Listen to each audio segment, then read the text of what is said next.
Well, g'day curd nerds. G'day curd nerds. Well, g'day curd nerds. Well, g'day curd nerds. Well, g'day curd nerds. Well, g'day curd nerds.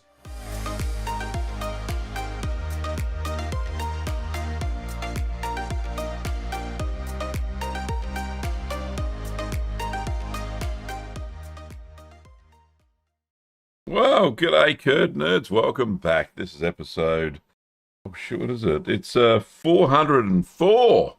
404. That is amazing. Thank you so much for joining me today. It is going to be a cracker of a show, Beauty Cobbadiga, mate. And we have a massive gallery, which is absolutely fantastic after last week where we had none. But yeah, people have answered the call, and we have cheeses galore, which is fantastic. Let's not forget to thank all of our members. We have new members: Katie Wilkins, Bagel, Shandy, Ryan Hanson, Jesus is Lord, and Chips and Hot Dogs. And let's not forget our patrons as well. New patron Jerry Hurd and Chandler Diversa. Thank you to all of you, including everybody else who has financially contributed to the show and continues to do so during the year. And this keeps the lights on, obviously. Thanks very much. The video this week, we had the Gavin's Cheese Bites episode 7, where we talked about curds not setting, calcium chloride, and a few other bits and bobs. So hopefully you'll enjoy that. The gallery is at 30 minutes past the hour. I have an alarm set for that so we don't forget it. And we have a special surprise near the end of the show. Now, let's not forget that the Curd Nerd Light goes off every time you guys do a super chat and ask a super question, which I answer straight away. So, who have we got in the house today? Goodness me, lots of people. We've got, the first person was Byron. G'day, Byron. How are you? Hope you're doing well. Persnickety, and we had a chat last night. Persnickety's been playing a game I've been playing over on the Curd Nerd Gaming channel, so we had a bit of a chitty chat about that. We've got Mari in South Australia. We've got Patricia in Halifax, Nova Scotia. We got Robin Fine Silver from the Czech Republic. Who else we got there? Mr. Robin Goodhand. He's in New Brunswick, Canada. We got Anthony. I think he's somewhere in the US. How are you, mate? Long time no see. Who else we got here? We got a few more. Just One Asbestos. Also from Toronto. Who else we got there? That's it. I think that's the banter. Anybody else? Just chime in. Chime in. Say g'day. Anthony's from St. Pete in Florida. There you go. There you go. We got them all. All right, now, don't forget that this is called Ask the Cheeseman for a question, for a reason. So if you have a question, then get stuck into it. Mike is there as well, and he's from Florida. Lovely, lovely. So, yeah, fantastic. Is the light working? Of course it's working. Look at that. The automated part of it has stopped working, apparently. But there you go. Patricia says, is the light working? Testing, testing, testing. Yes, it did. Thank you for the $5 Canadian there, Patricia. And there we go. And got the highlight. It's highlighted it's lovely green colour. I don't know what's going on there. We got Kathy also from Nantucket. Where is Nantucket? Is that in the US? Let me know. Let me know.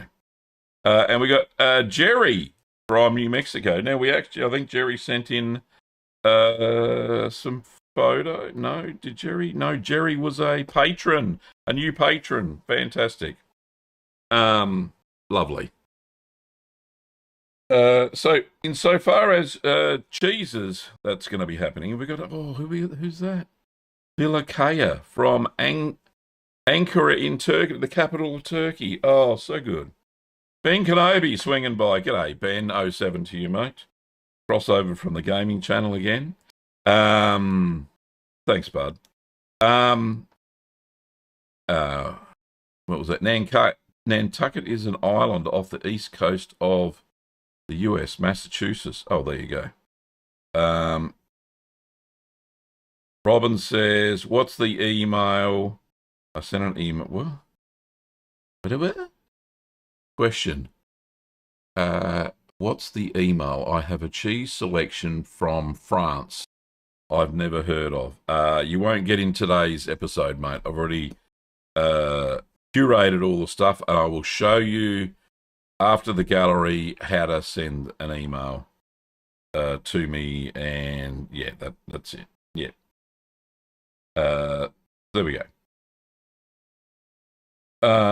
France. Yes, France. That's the one. All right. So, as far as the cheese front goes, I'm starting to collate a whole bunch of recipes that I can manage to do due to the back. It still look. The other day, I was cooking dinner, and we were having lasagna, and I found a piece of Romano in the back of the fridge. Oh, so nice. Cheese fridge, that is. And yeah, it'd be absolute. The lasagna was absolutely amazing. Anyway, I was standing up for about 30 minutes and the legs just went numb. I couldn't feel them. It was just bloody horrible. So I had to go and sit down again. So just when I think it was getting better, I don't know if it's going to stay that way forever, but I can still walk. Don't get me wrong. I just can't feel my legs like Lieutenant Dan.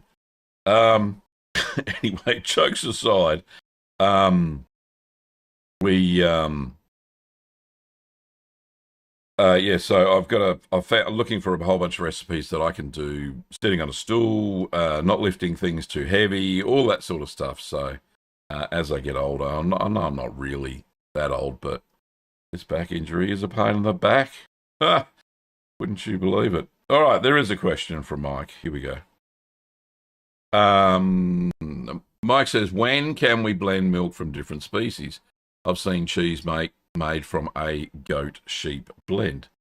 You can do it anytime you want, Mike, depending on the type of cheese the final cheese you wanna make. So, for instance, normal Greek feta is a blend of 25%. I want to say 25% goat and 75 sheep, or it could be the other way around. It's been a long time. Anyway, it's in my. Well, let's bring up the recipe. Be done with it. Oh my goodness. Gav, you sausage. All right.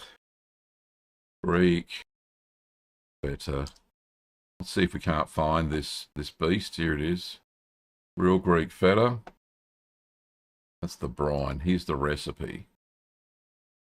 All right, so we got a larger percentage of used milk, aka sheep's milk, and just 1 litre of goat's milk. So so that you can mix it. It just gives a total different flavour profile. So we know that feta is a little bit tangy, which is fantastic. That's just what we want. The used milk gives that really lovely creamy texture. So also in other cheeses, for instance, Domiati, which is an Egyptian cheese, I used I think half water buffalo milk and half cow's milk, and that came out with a absolutely amazing cheese. So really, really nice. But it's up to you. You can mix different breeds of milk anytime you like in the cheese making recipes. And you will have to adjust the rennet dose and the calcium chloride dose accordingly. For goat's milk, add just a little bit more rennet, and same as sheep's milk. But and I'm talking only 10% more. Don't go over the top, Mike. But yeah, absolutely. Make blends of milk. If you've got the milk, use it, A blend of goat and cow works well. Goat and sheep, as we know. So there you go. I think that works. There you go. Next question is from Just One. Says, iodized salt is normally bad for cheese making, right? But for something like ricotta salata, it should be fine, right? Now, the reason that we don't normally use iodine in the cheese making process is because the iodine has an antibacterial effect. And what is cheese made from? Well, a fair percentage of what the cheese actually is lactic bacteria that consumes the lactose to provide us with lactic acid. Now, if that's inhibited, then we're not going to get that acid development, and the cheese will spoil well before its time. However, for something like ricotta salata, which absolutely doesn't age very long at all. You know, you can do it for a month, no problems at all. I actually aged a ricotta salata out in the cheese fridge for about 3 months, and it went rock hard, and it was fantastic for grating. And I think that's exactly what the Italians use ricotta salata for. So heavily salted ricotta, dried out, and yeah, it looks amazing. But yeah, look, there's no bacterial development in ricotta salata because it's a product of ricotta, which is just an acid cheese. So yes, the answer to your question is yes, you should be fine. But please don't use iodized salt for other cheeses that have starter cultures added to them, or especially if you're making raw milk cheeses where the lactobacteria are present in the cheese itself. Okay. A question possibly from Jerry here says, "Hi Gavin, I emailed a photo just a bit ago. I made the tilsit you suggested. We finished the third wash. The rind didn't form very well, and it's growing some things. I'm wondering if I should worry. Can I access my emails when I'm live without actually showing them? That's the question. How long ago did you send it, Jerry? Was it in the last hour? Nothing's come through.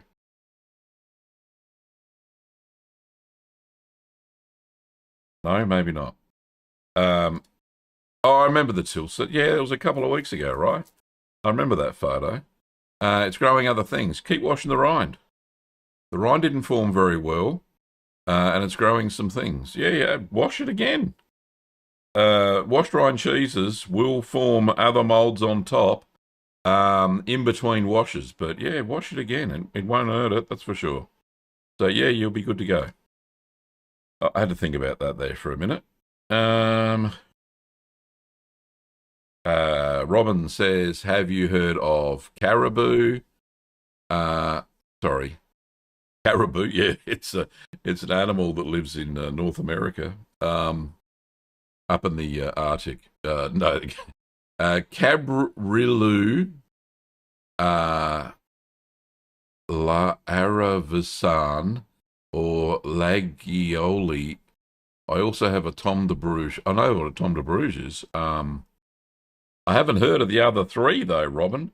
Yeah, shoot a photo through when I show you how to shoot photos through. That would be very interesting indeed. Patricia says, "Have you ever tried making your own calcium chloride solution from dry crystals?" Jennifer Murch and Give Cheese a Chance have YouTube vids showing how to do it. Easy to get crystals from a homebrew supply. Have I? No, personally, I have not.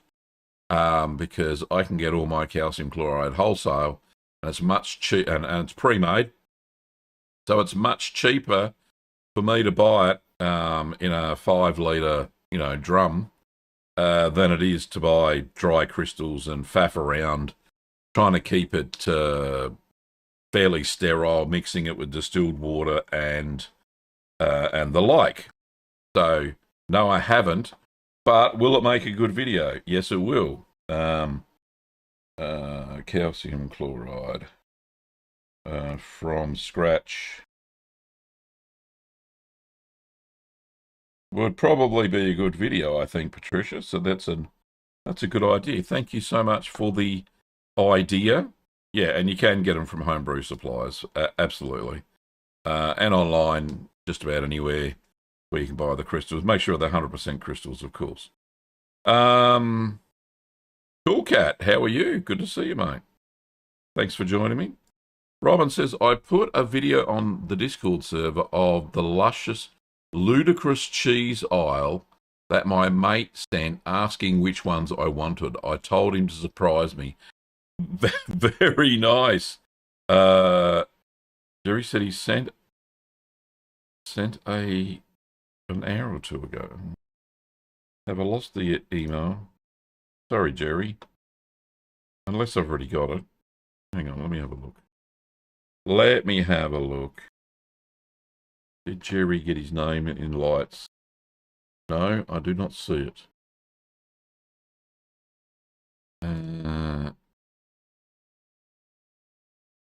Jerry. No, I have no Jerry. Unless it went into the spam folder. I'm not saying anything's spam, but these things happen.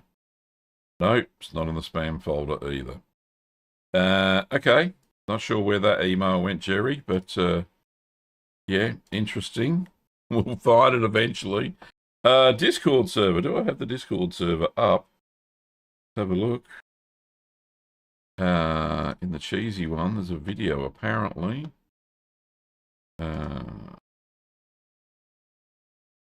Cheese making videos. No.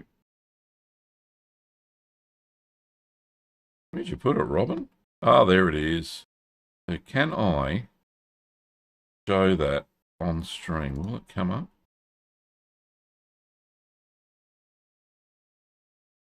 Might be able to. Hang on. Let's have a look.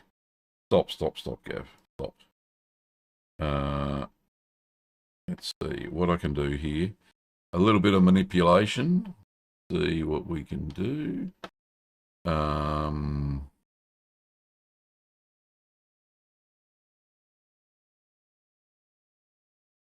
Right, now there's no sound, but this is Robin's video.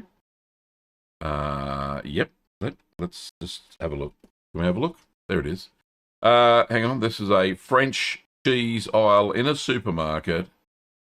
So we got, oh, goodness me. Look at that. It's all listed up the top and all the different types. My goodness, it goes on forever. Look at that.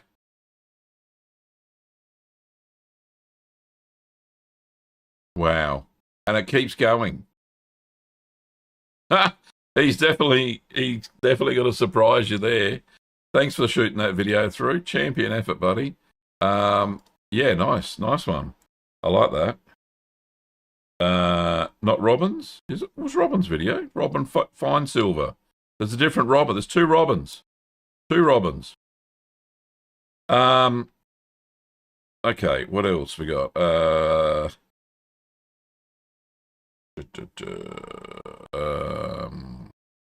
Anthony says, I make a lot of fermented products outside of cheese as well. So I buy giant bags of table salt without iodine and it works for every fermentation.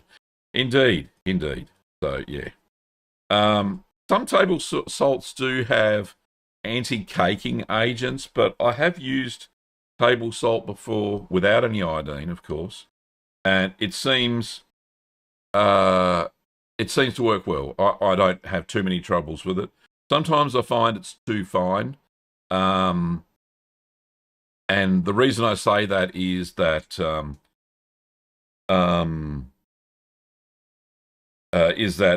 when I use a coarser salt, and a tablespoon of coarse salt weighs less than a tablespoon of fine salt.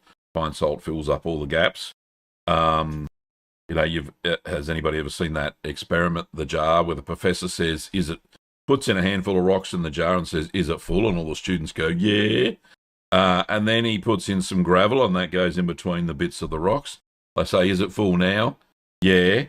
And then he puts in some sand and that filters in as well. And he goes, is it full yet now? Yeah. Anyway, it goes on. So there's more weight in table salt than there is in coarser salt per volume, right? Just it is.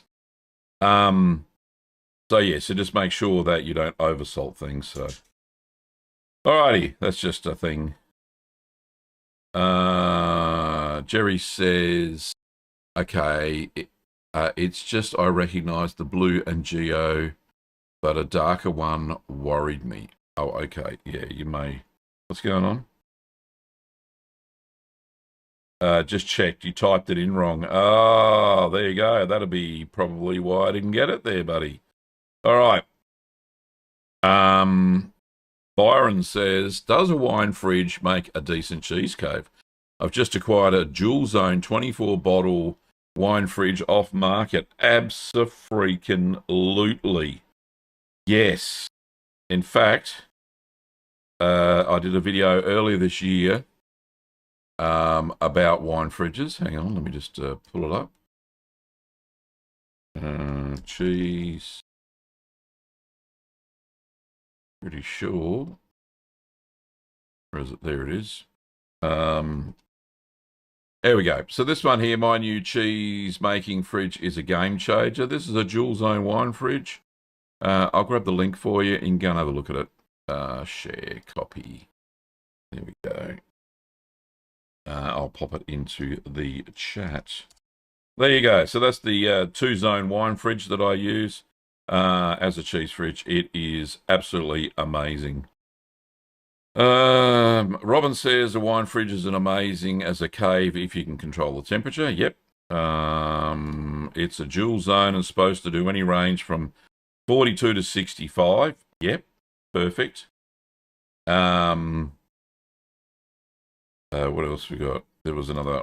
Patricia says, I use a dual zone wine fridge in my cheese cave. I really like it.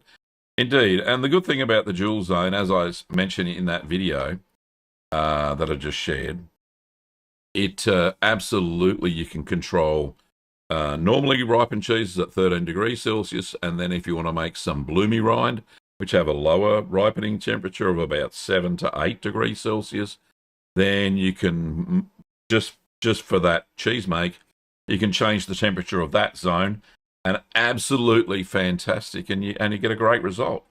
I've been doing a little bit of zone control in my one, and yeah, it knocks it out of the park. Great cheeses, and they don't get too warm, and they don't create the bad yeasts or bacteria that they shouldn't do. Anyway,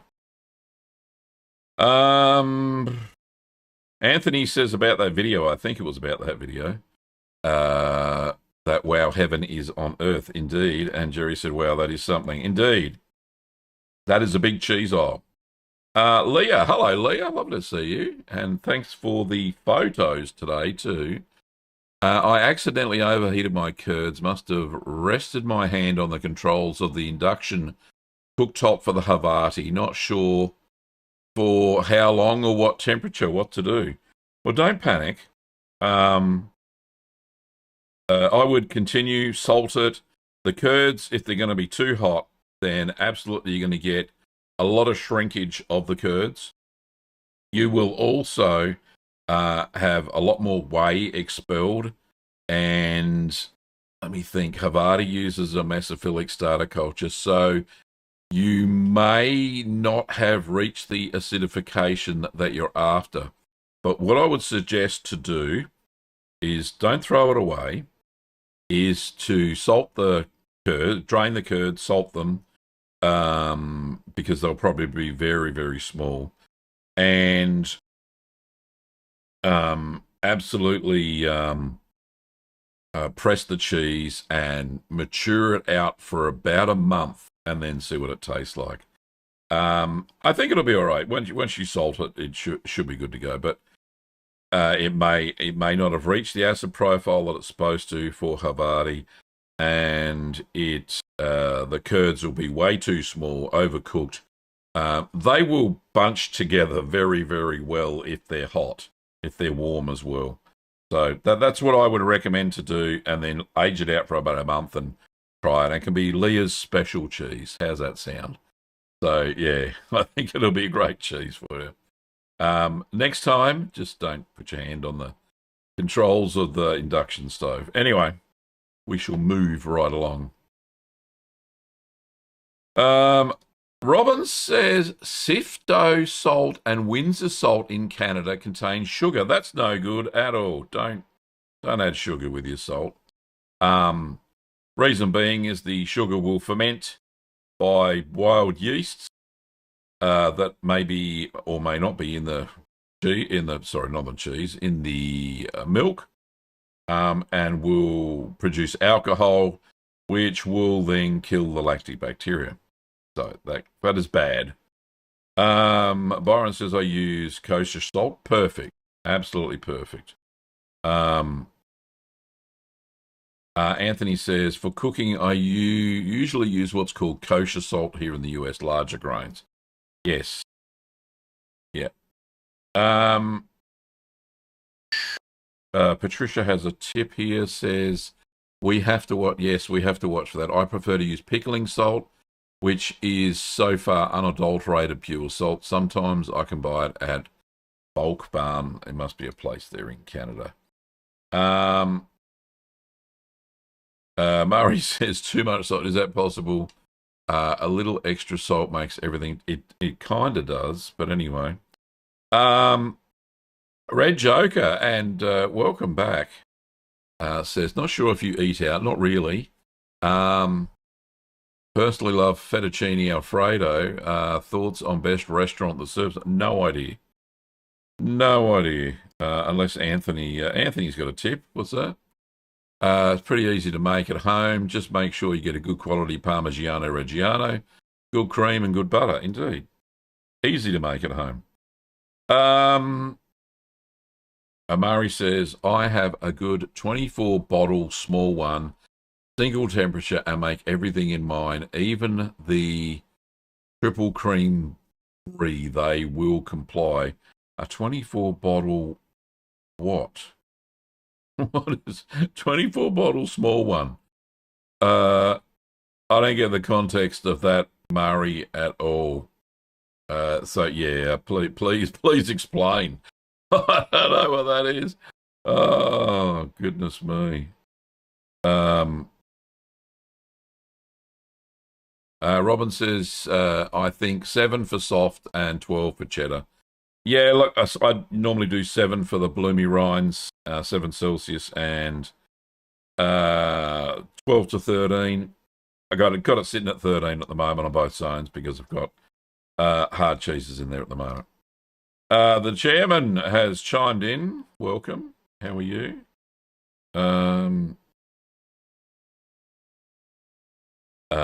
Just one says, have you ever settled on a specific cheese you routinely make as regular eating cheese, or are you always trying something new? I personally, because of the nature of the cheese channel, right?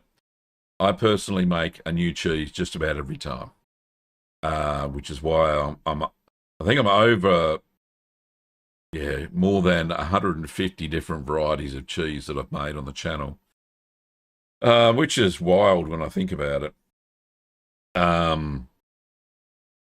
It's occasionally when Kim gives me a special request, I do remake a cheese if she likes it. Like for instance, Cotswold, and then I'll do another video on it anyway. Or Caerphilly is another family favourite, which is really good.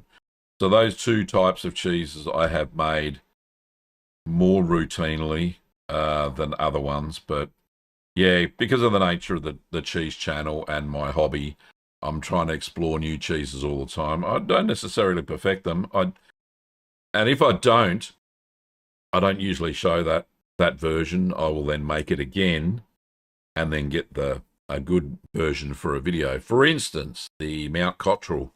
I tried that a couple of times before I got that right.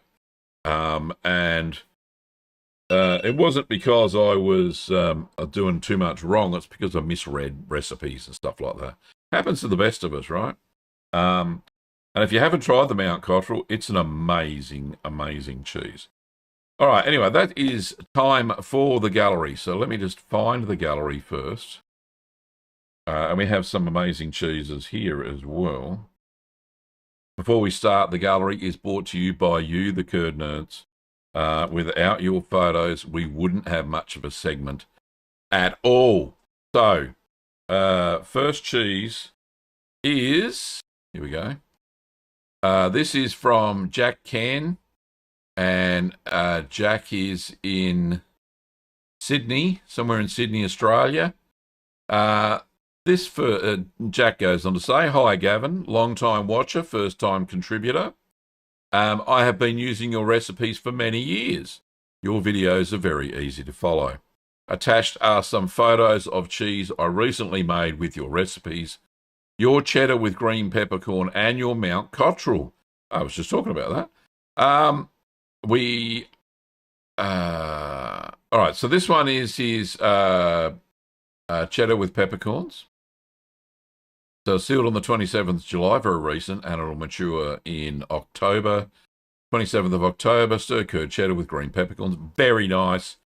You are going to be so happy with this cheese, Jack. It is an amazing cheese.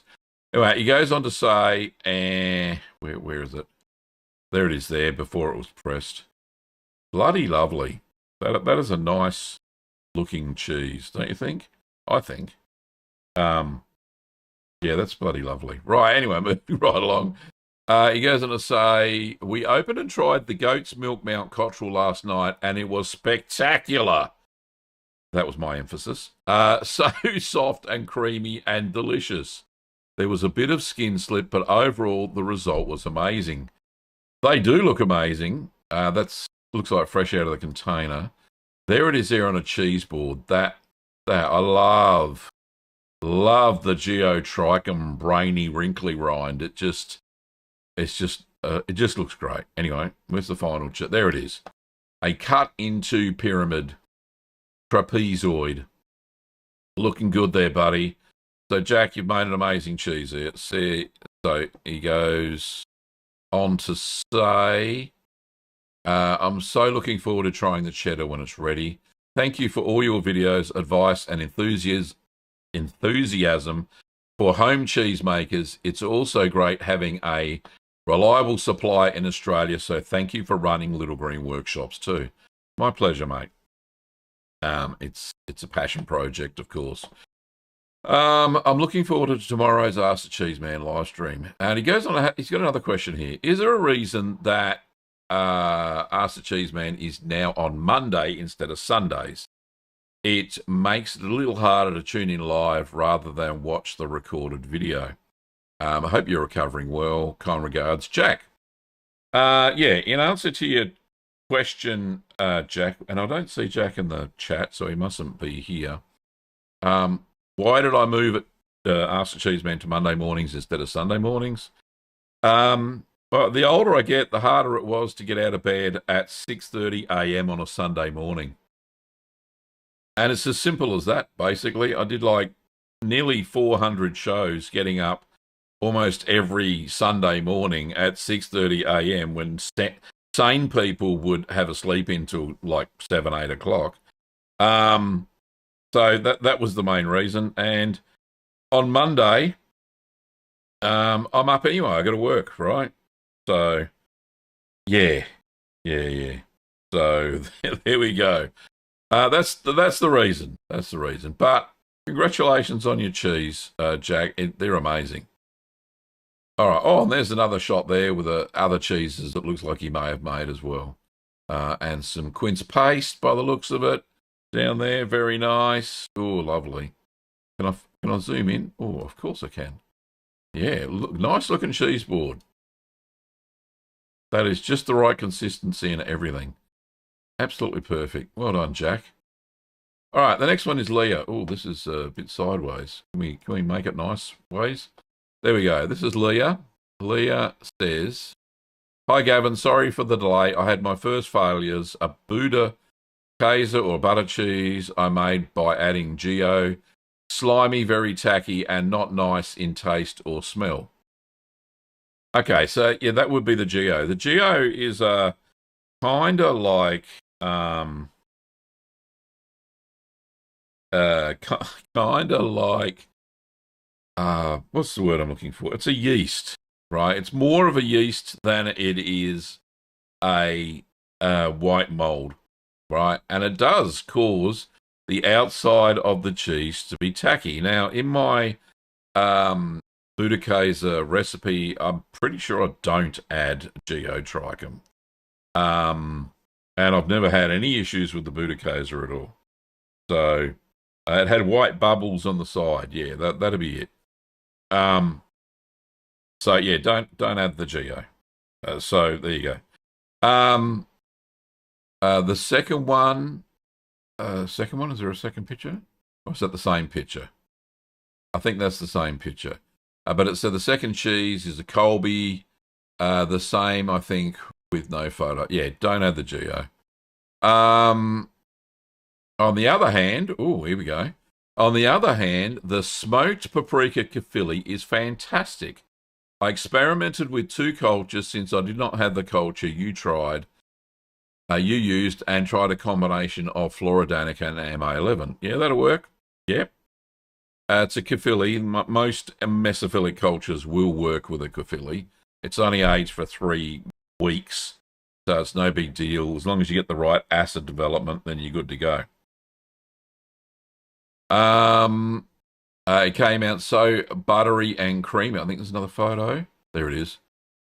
Buttery. My husband asked for seconds, and he's not a cheese lover, but loved the kefili. Oh, very good. The Colby and the Budakaiser got too hot. Is that too hot as in when you're air drying? If you're in a warmer climate, right? Here's a tip. When I say air dry your cheese, right? My air drying temperature is between 18 and 21 Celsius. Any hotter than that, put it into the cheese cave to air dry, because like any chemical reaction, you add heat, it accelerates the reaction, right? So the reaction for the lactic bacteria converting the lactose into lactic acid will be faster at a higher temperature, and you'll get a higher acid profile in your cheese. If you have a room temperature over 21 Celsius, then absolutely put it into the cheese cave at 13. Let it air dry there until you need to vacuum pack or wax or what have you. So that's my little disclaimer there. Okay. You've got a brie and a Campanzola aging. We'll send photos for next week's galleries when they start to bloom. Thank you, and cheers, Leah. Thank you, Leah. No problems, mate. Yeah, like I said, don't add geo to the Budakaiser. All right. Rob Goodhand. Rob, where are you? He's in the chat. He says, hi, Gav. I don't know whether to call this a brie or a camembert, so I have started calling this Cambrai. Or Cambrai, that's a place in France. Sounds good. This is a micro recipe I've used. I used 2 110 open hoop molds. For the recipe, I used 2 litres of whole milk, 150 millilitres of cream, half a teaspoon of existing commercial bloomy rind. So he scraped the Penicillium candidum off an existing camembert or bloomy rind cheese. 1 tablespoon of active buttermilk. So that's, the buttermilk you buy at the supermarket for the mesophilic culture. 1/4 teaspoon of calcium chloride and 1/8 teaspoon of liquid rennet, and cheese salt. It is at 1 month old, and I cut it open this morning. It is excellent. That's fantastic. Can we scroll in a little bit? The paste is a little bit, I'm not going to say it's not chalky at all. It's just, it looks a little bit underdeveloped. Did you wrap it there, Rob? Is my first question. Because it doesn't look like it's gone gooey in the middle like it should have, maybe. Maybe there's not enough or viable Penicillium candidum and geo cultures. Although, looking at the bloom, it does look fairly good. I probably would have tried one of, it looks like you got two of these maybe. I would have cut one open, check for ripeness, and then maybe age the second one a little bit longer is my advice there. But yeah, great little cheese. Or he's got another photo here somewhere. There it is. It looks like an Edam, but it's actually a chowder. It says here, also, there is a chowder recipe I got from Tony Needs Hobbies on YouTube. Haven't heard of him. I used homemade buttermilk as a bacterial culture. Yeah, that works. I made it on the 5th of June 2026 and cut it open on the July 29. Normal chowder needs at least 3 months.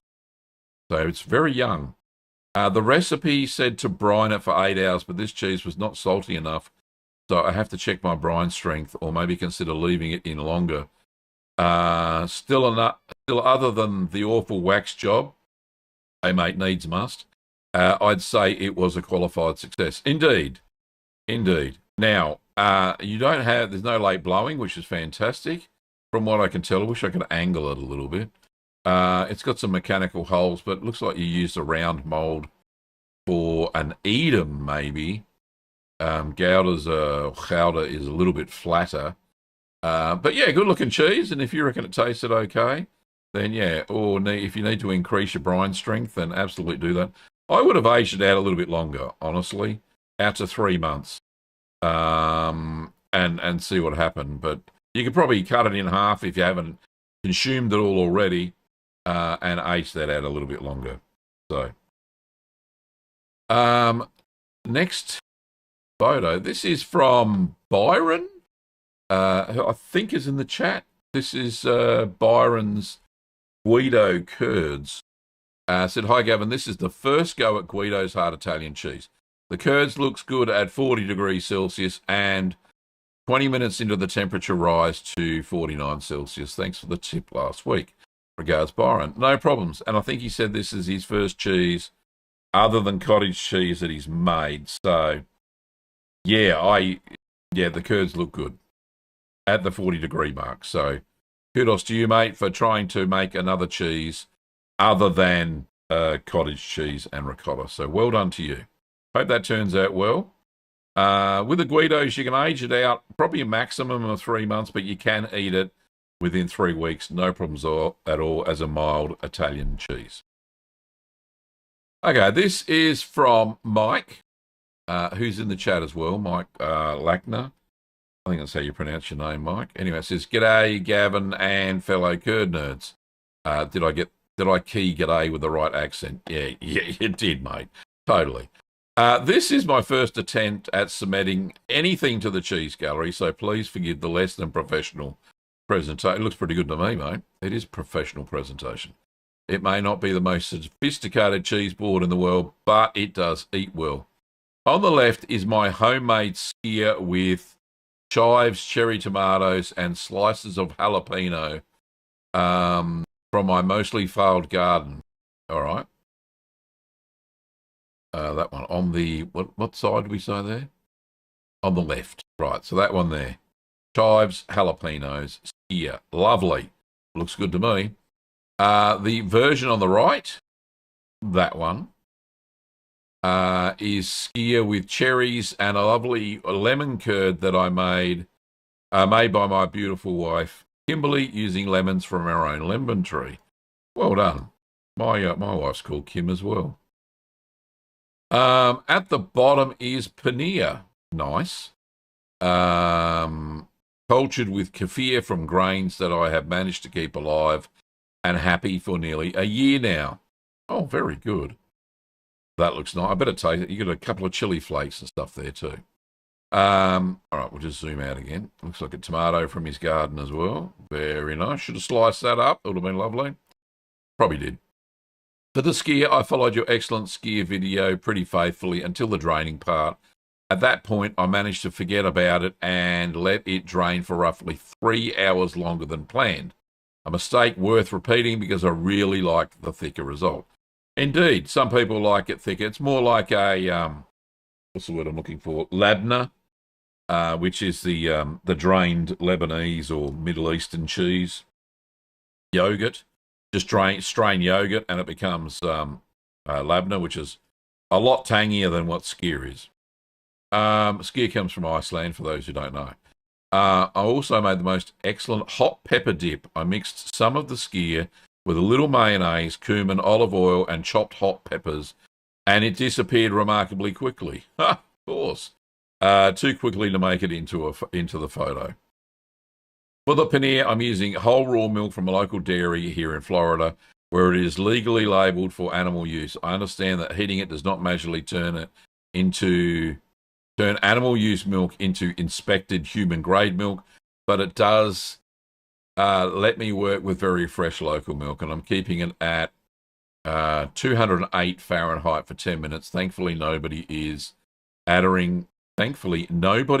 is adding a bittering agent to make it deliberately unpalatable, like we do here in Australia. Now, just a word on that one, Mike. When it says if you see animal milk here in Australia, raw milk that says animal use only, and it's cow's milk. It's just unpasteurized. They used to do that before they added the bittering agent. And the good thing about paneer, and this is one of the reasons it's persisted in the Indian subcontinent for a long thousands of years, right, is because you boil the milk before you add the acid. So effectively, by boiling the milk, you've killed all of the bad bacteria anyway, and it makes it safe to eat. As long as it hasn't got things like, cow feces and stuff like that. You got to be careful where you source your milk from.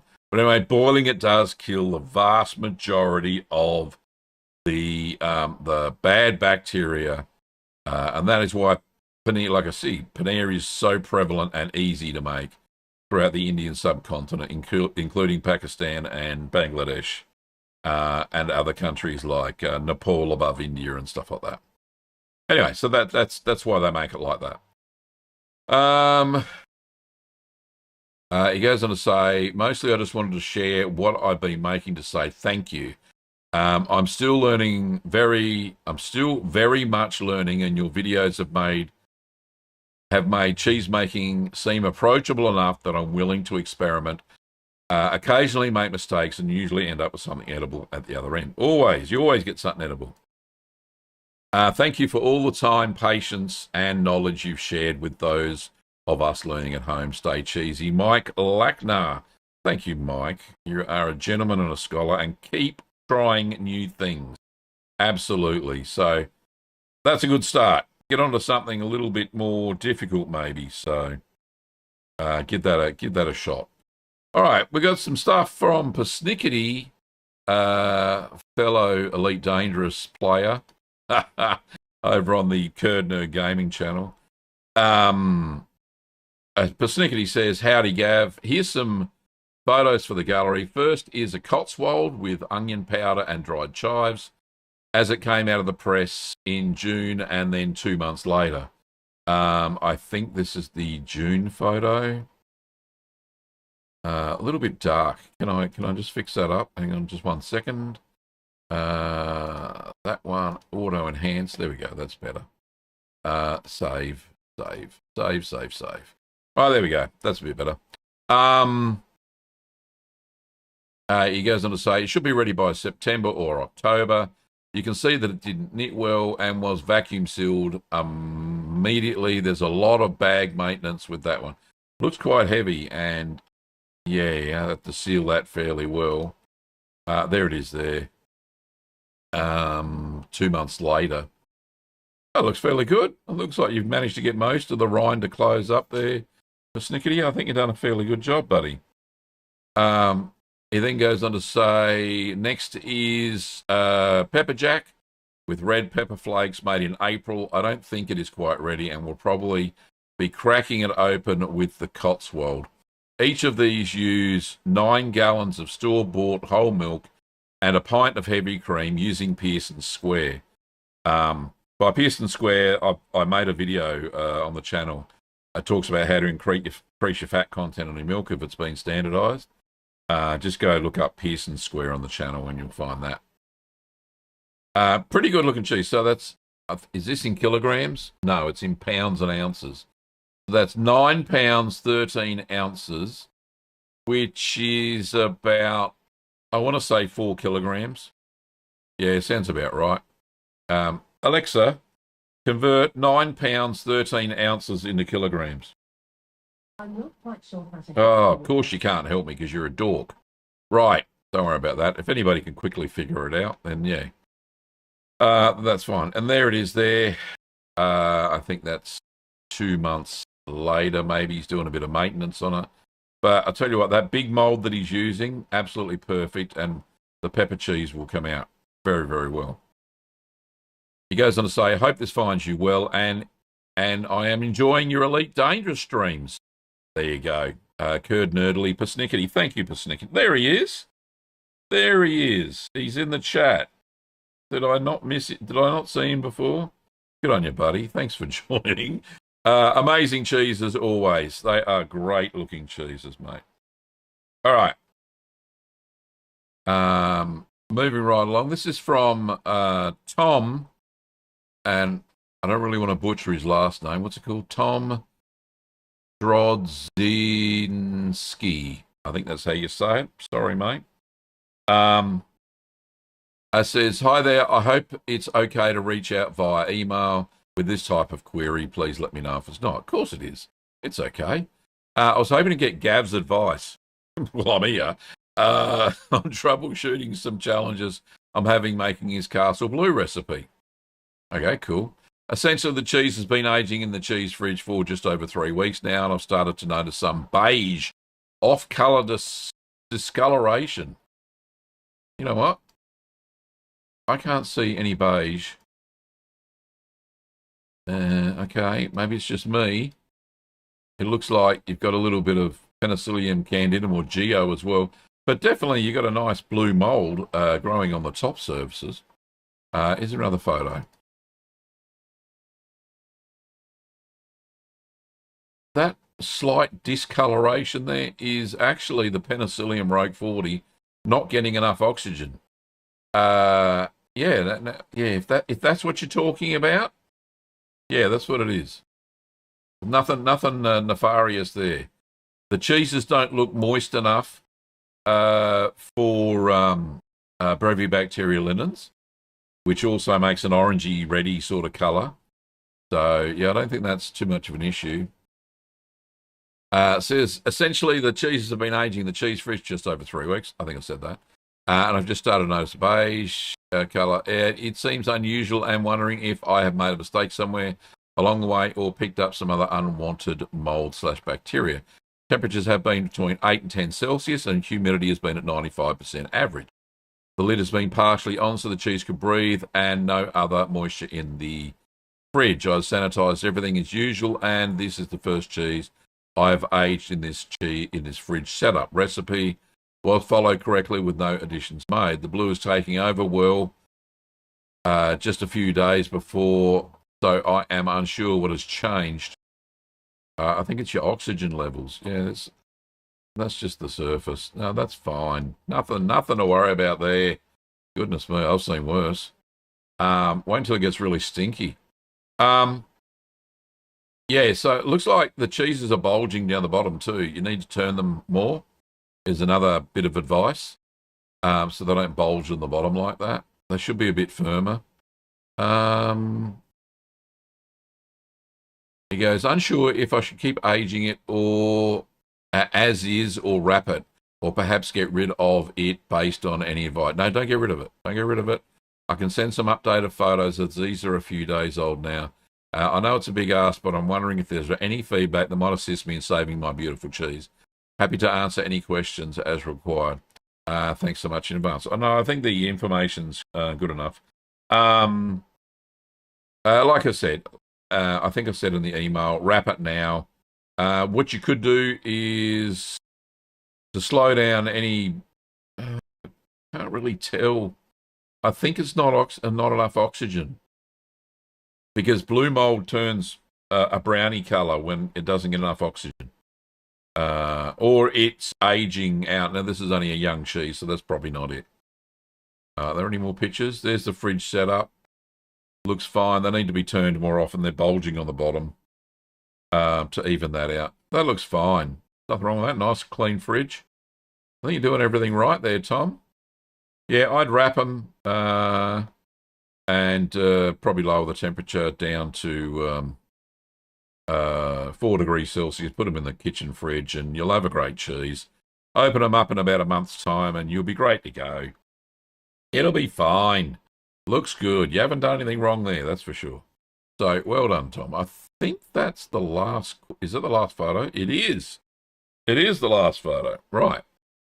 So, thank you, everybody. Thank you to Jack, to Leah, to Robin, to Byron, to Mike, Persnickety, and Tom for sending in their photos for Ask the Cheeseman this week. Your next question probably is, how do I send in photos to the Cheese Gallery? Well, I'm glad you asked because, you know, it's a good thing. I love receiving the emails with your cheese stuff in. So what you do is you go over to the channel. Go to the channel on a browser, on a laptop or desktop. Click here where it says, do you want to become a curd nerd? Click more. And you get this little pop-up. And down here in the pop-up it says email address. And you go and click on that. And you send me your photos.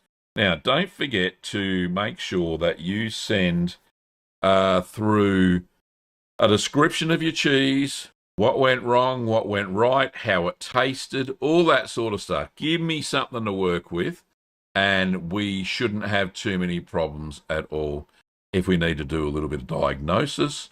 Or if you're very happy with the cheese, just let me know.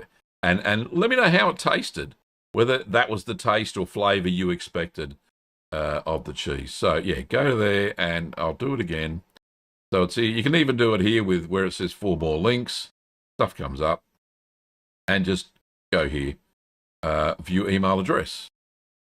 Okay. And we got that done. That's great.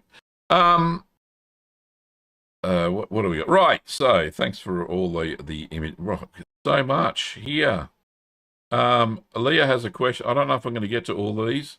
I've got, holy crap.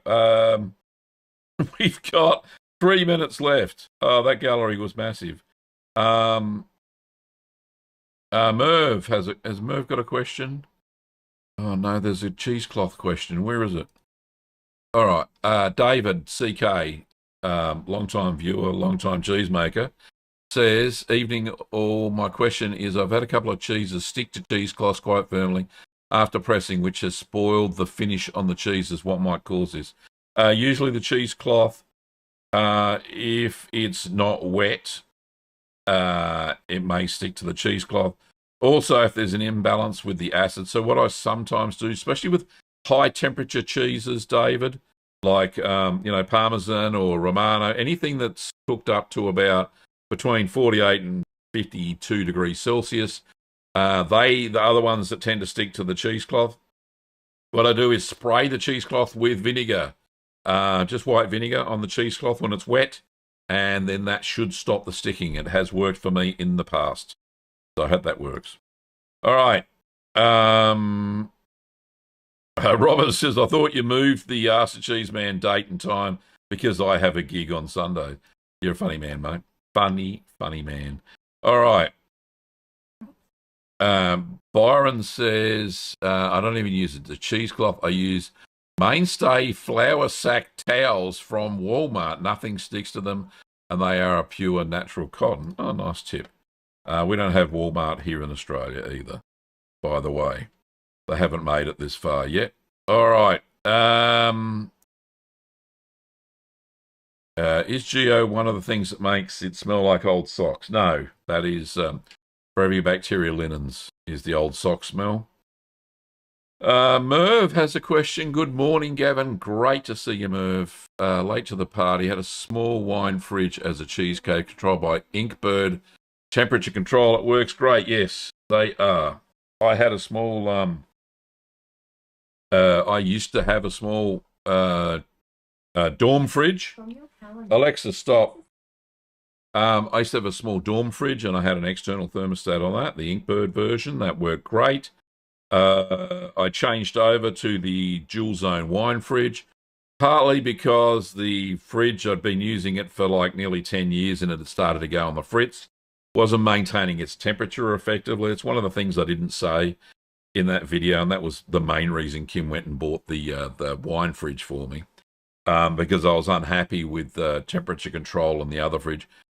Probably because we had the compressor turning on, off, on, off. 10 years is a long time for a poor little fridge that cost me like $200 Australian, which was nothing. Anyway, wine fridge working well. Patricia, did the old vinegar thing? Good on you, mate. You're a champ. Yes, if it's already stuck, peel the cloth off the cheese very slowly, and it does work. She knows. She knows.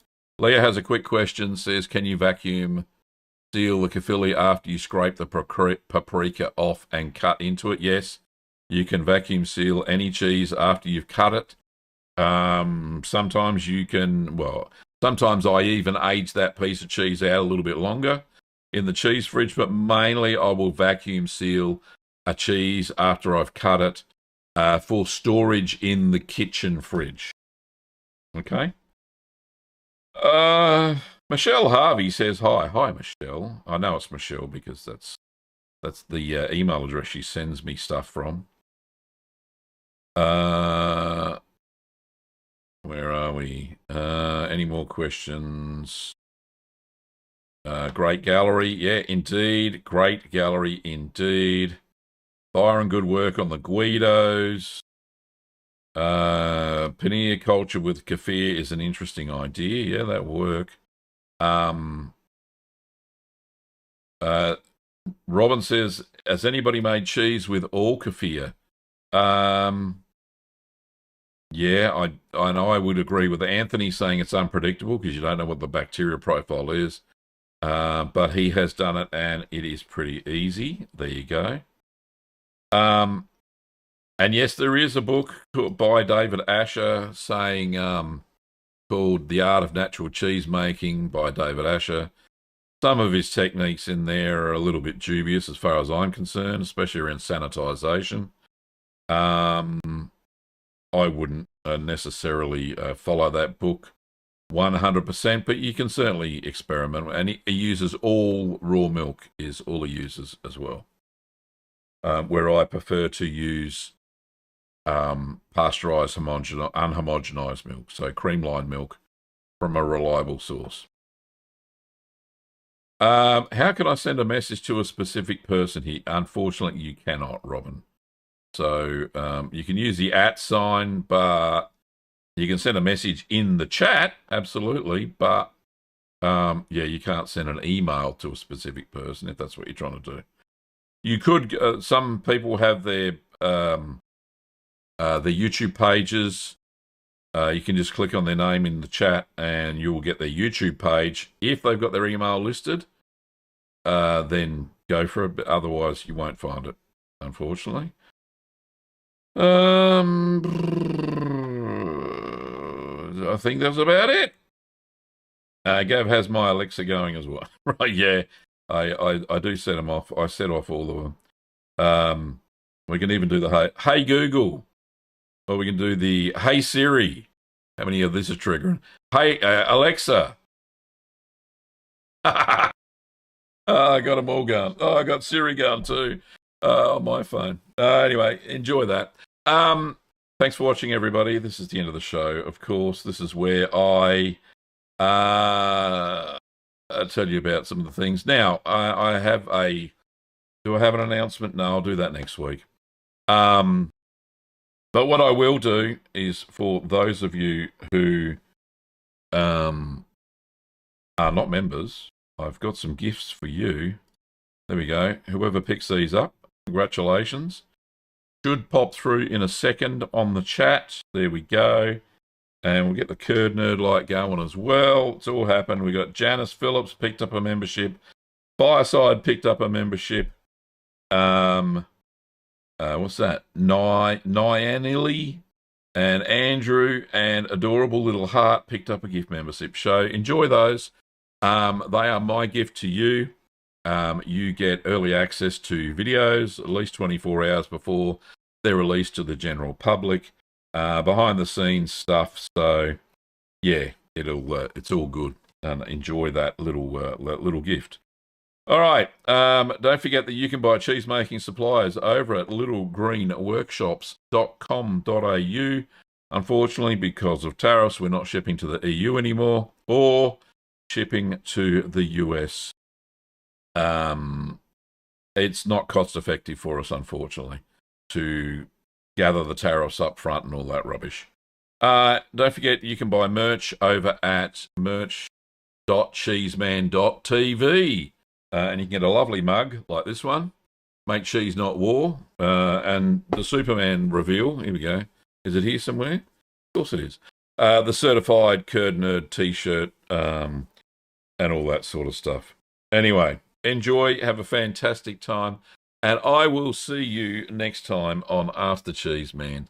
Next Monday morning for me at 0800. Have a fantastic week. Make a lot of cheese. Send me photos. I love the photos. And yeah, I'll see you next time. All right. See you later. Bye.